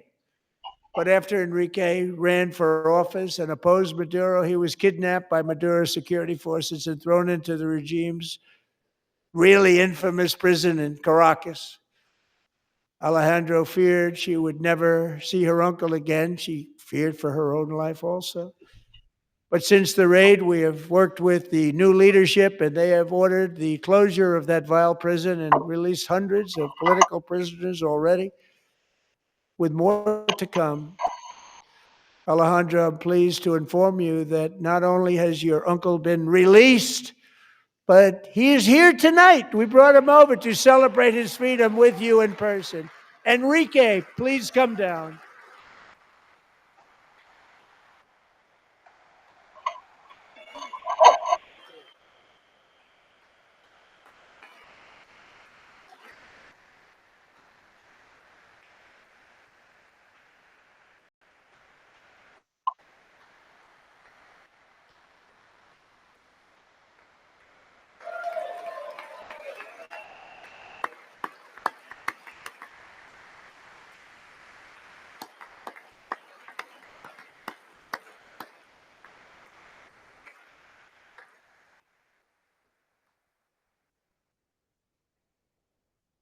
Thank you, Enrique. Have a good time. Nice to have you back, Enrique. There were many heroes on that January raid to capture Maduro, really great heroes. It was very dangerous. They knew we were coming. They were all set. But the deeds of one warrior that night will live forever in the eternal chronicles of military valor. Chief Warrant Officer 5, Eric Slover, planned the mission and was the flight lead in the cockpit of the first helicopter, a big, beautiful, powerful helicopter. It was a massive Chinook carrying, as you can imagine, many, many American warfighters. Wearing the dog tags, his wife Amy had blessed with holy water before he left. She knew it was going to be a rough one. Eric steered the Chinook under the cover of night and descended swiftly upon Maduro's heavily protected military fortress. This was a major military installation, protected by thousands of soldiers and guarded by Russian and Chinese military technology. How did that work out? Not too good. While preparing to land, enemy machine guns fired from every angle, and Eric was hit very badly in the leg and hip, one bullet after another. He absorbed 4 agonizing shots, shredding his leg into numerous pieces. And yet, despite the fact that the use of his legs was vital to successful helicopter flight, legs are the most important part of flying a helicopter, to deliver the many commandos who would capture and detain Maduro was the only thing Eric was thinking about. Then, even as he was gushing blood, which was flowing back down the aisle, helicopter lands at a steep angle. The machine gun stood right in front of him. They were right in front of him, two machine gunners who escaped the wrath of the previous planes. Eric maneuvered his helicopter with all of those lives and souls to face the enemy and let his gunners eliminate the threat. Turned the helicopter around so the gunners could take care of business, saving the lives of his fellow warriors from what could have been a catastrophic crash deep in enemy territory. Only after safely landing the helicopter with all the warriors aboard in the exact right spot, which was vital to the mission, we probably would have had to maybe cancel the mission if that didn't happen. Eric told his co-pilot, also wounded, but not as gravely, to take over. I'm about ready to pass out. The success of the entire mission and the lives of his fellow warriors hinge on Eric's ability to take the searing pain. It was unbelievable what's happened to his legs of the bullets and keep on flying and landing, and people knew what was happening. Everybody in the back of the helicopter knew because they saw the blood pouring down the aisle. Chief Warrant Officer Slover is still recovering from his serious wounds, but I'm thrilled to say that he is here tonight with his wife, Amy. Eric and Amy, come on in.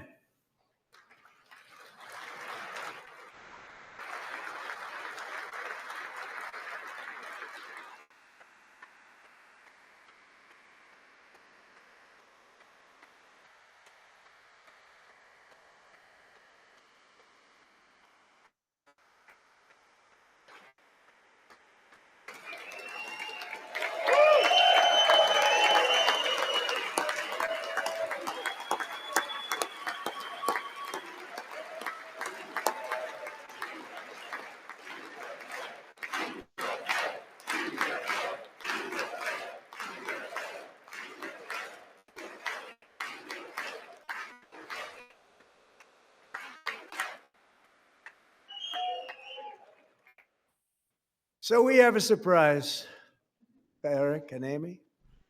In recognition of Eric's actions above and beyond the call of duty, I would now like to ask General Jonathan Braga to present Chief Warrant Officer Slover with our nation's highest military award, the Congressional Medal of Honor.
Well, thank you very much, Eric and Amy. Great to get to know you. I met with them and with a lot of their fellow warriors at Fort Bragg recently. You notice the name Fort Bragg, we have it back, we brought it back. We won the First World War with it, the Second World War with it, and then they decided to change the name. So we changed it back. Everybody wanted to change back too. And 10 of Eric's fellow warriors from that incredible night of victory will also be receiving medals at a private ceremony that will soon be held at the White House, and Eric will be there. Thank you.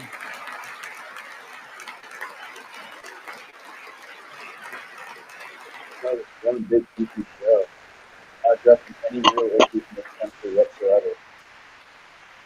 Like, I don't even know what I'm watching. It's like such evolution from reality. Thank you, Eric. That's a big one. Tonight we've celebrated many truly extraordinary American patriots, but there is one last living legend to honor before we go. He is one more heroic American aviator, Navy fighter pilot. Royce Williams served in World War II, Korea, Vietnam, flying more than 220 missions. In the skies over Korea in 1952, Royce was in the dogfight of a lifetime, legendary dogfight. Flying through blizzard conditions, his squadron was ambushed by 7 Soviet fighter planes. It was his first aerial combat of the war, and despite being massively outnumbered and outgunned, Royce led the takedown of 4 enemy jets and almost destroyed the others, vanquishing his adversaries while taking 263 bullets to his own plane and being seriously hurt. His story was secret for over 50 years. He didn't even want to tell his wife, but the legend grew and grew. But tonight, at 100 years old, this brave Navy captain is finally getting the recognition he deserves. He was a legend long before this evening. Royce, please stand up, and I will ask the First Lady of the United States to present Captain Royce Williams with his Congressional Medal of Honor.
Thank you, Royce, and thank you, Eric. I've always wanted the Congressional Medal of Honor, but I was informed I'm not allowed to give it to myself, and I wouldn't know why I'd be taking it, but if they ever open up that law, I will be there with you someday. But you know, that's our highest honor, Congressional Medal of Honor, and that's a big thing, and it's an honor to be in the same room with you. Thank you both very much, Eric. Thank you.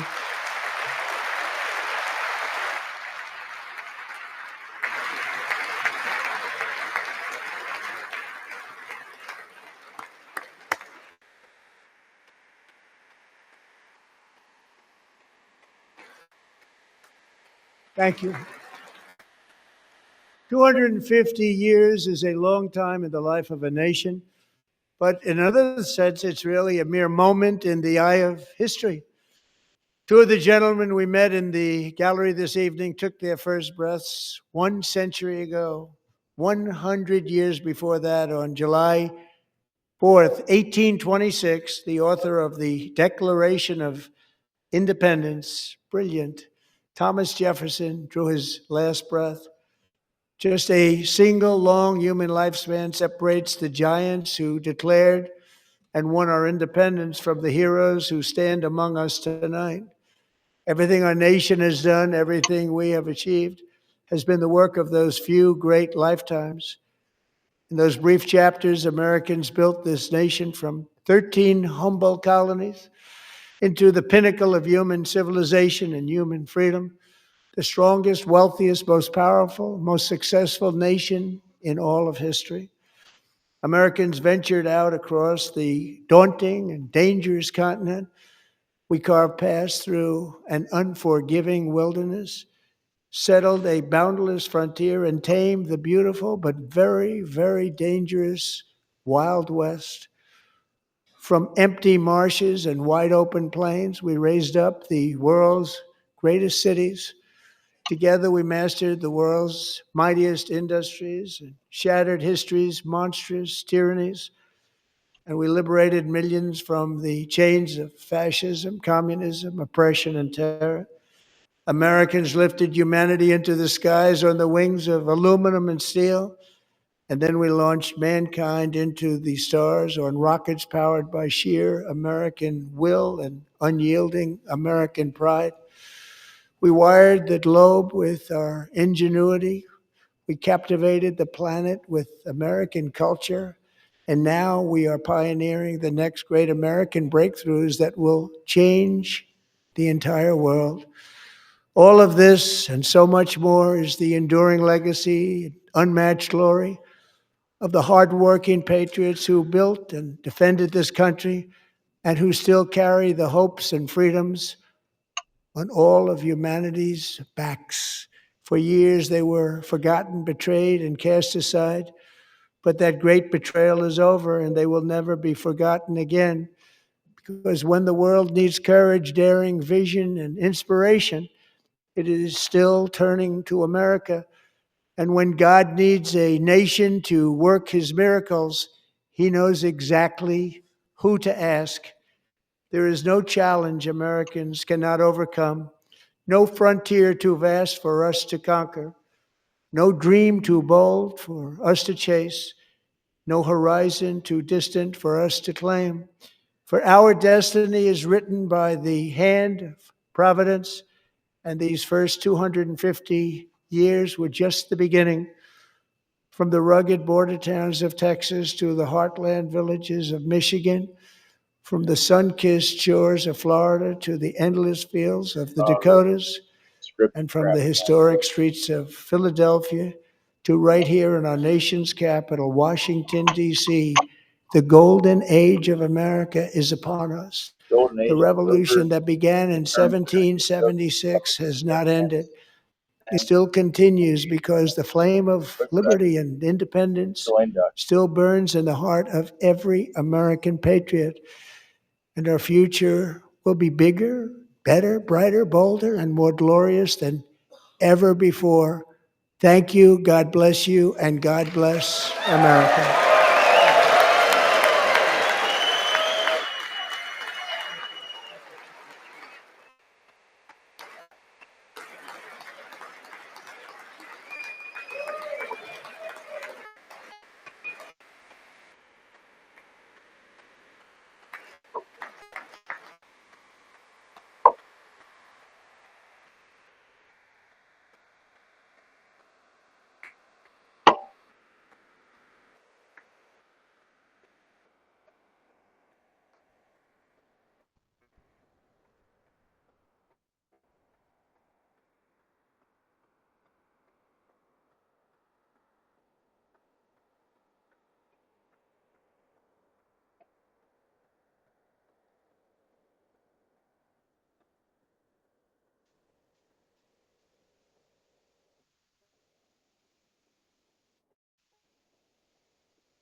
Well, there you have it. I don't know what I just watched. That was 2 hours of just rambling about the same stuff as he always does. Our country's great. Our economy's wonderful. When not one time I can remember he actually cited any statistics about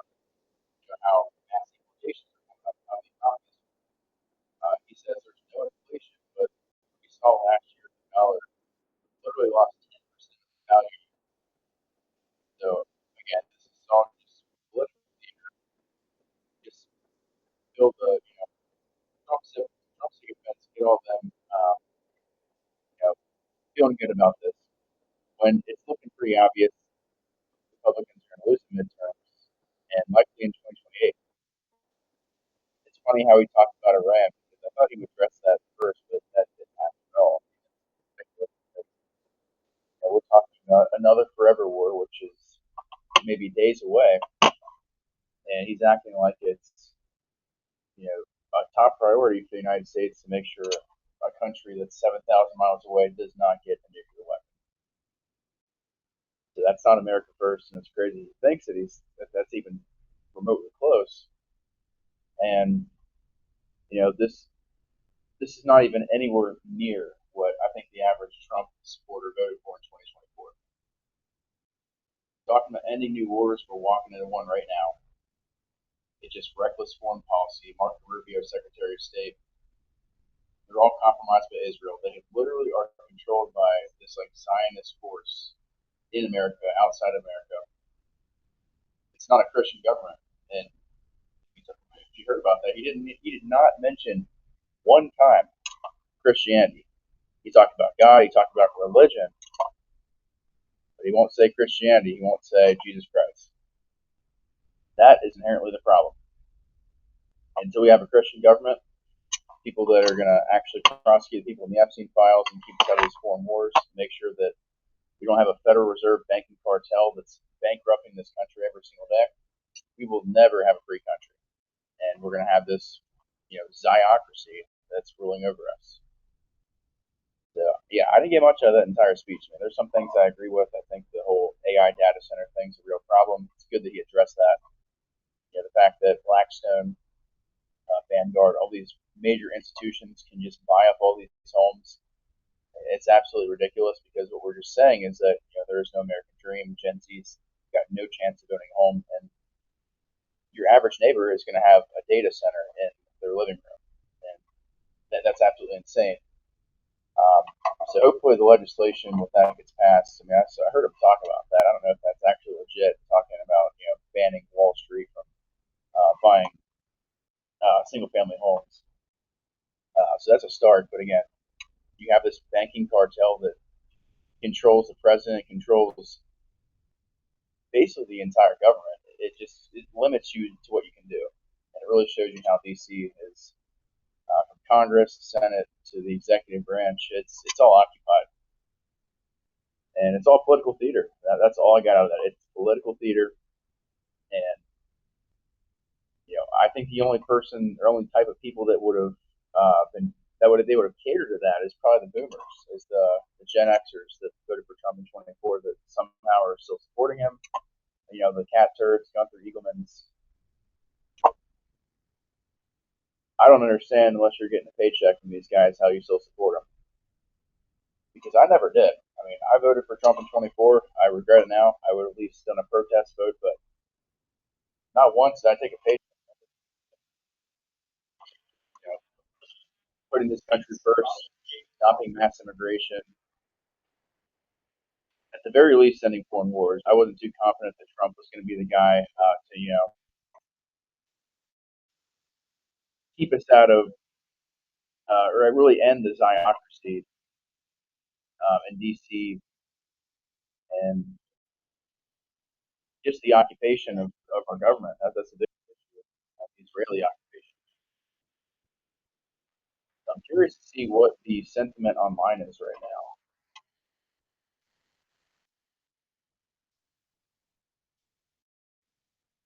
I have a good feeling left is probably complaining about this as usual, but I'm really interested to see what the split faction in the right wing thinks. You guys heard there within the first 5 minutes of that ending. I'm not too happy about that. I just, if anything, pretty much what I expected and pretty boring. And Trump just completely dodged the main issues in America with, like I said, can't even restate this so many times, with foreign tensions in Iran, with being pushed into these unnecessary foreign conflicts. And you talk about affordability. Yeah, it's good people in 29 are going to get these checks for $1,000, but what about Generation Z now. This is like a Generation Alpha problem. And Trump being a lame duck, that is his only, that's his only solution for Gen Z. It's like, okay, well, here's your 50-year mortgage rate, and good luck.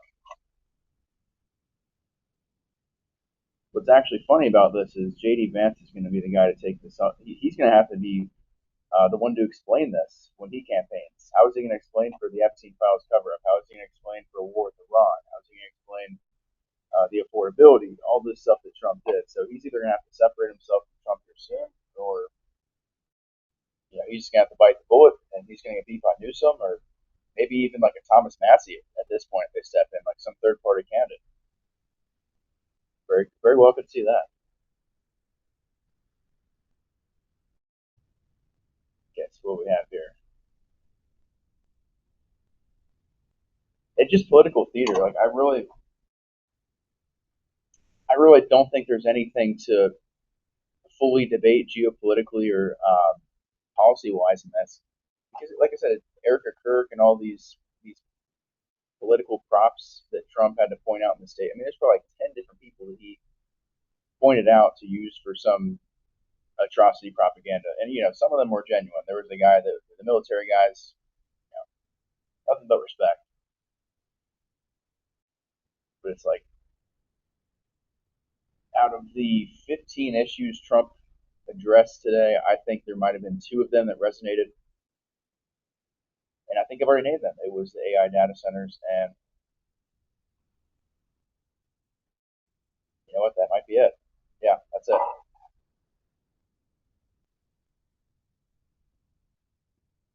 would love to see a poll on this. I'm sure tomorrow we're going to see some more feedback. Being late and all on a Tuesday night.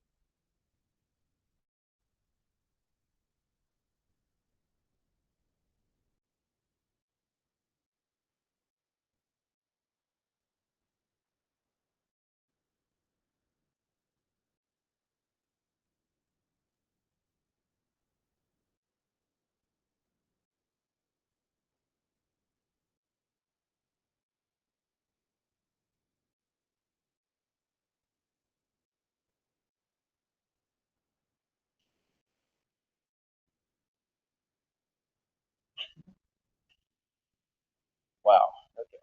It's not really going to trust this feed anymore. It's pretty messed up. Okay. All right. So that's going to do it. I don't think there's too much more to talk about this. This was more of a moot point. Trump just got everyone to think about, we were going to hear about Iran, but that wasn't the case at all. There was a leaked story like an hour before the address, I think, by Wall Street Journal, who said that Trump would use this address to maneuver his pro-Israel, intervention stance with Iran. Which that was the highlight, but yeah, he did use that for a good 5 or 10 minutes during this entire time to push that across. So yeah, make sure to follow us on X, YouTube, and Rumble. That's at Kacee Allen Show. We'll be on probably an episode next week on the Epstein files, and then also whatever the heck happens with Iran next week. And we have a couple interviews